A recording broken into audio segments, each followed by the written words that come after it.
कोकणात गणपती सणाला विशेष महत्त्व आहे। त्यातच बाप्पाचे लहान मुलांना विशेष आकर्षण असते।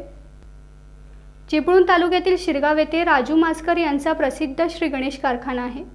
या कारखान्यात मुस्लिम तरुणी मुस्कान निसार शेख ही श्री गणपती बाप्पांच्या मूर्ती रंगकामात दंग झाली आहे।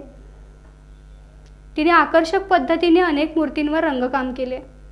गणपती बाप्पाच्या मूर्तीला रंगकाम करताना ती अनेक गणेश भक्तांना दिसून आली।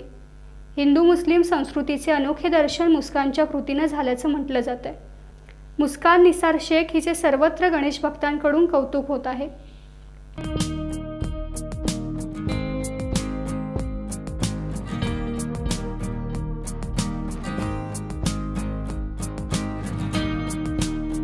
टाइम्स डिजिटलला लाईक करा, शेअर करा, सबस्क्राइब करा आणि बेल आयकॉन दाबायला विसरू नका। Times digital.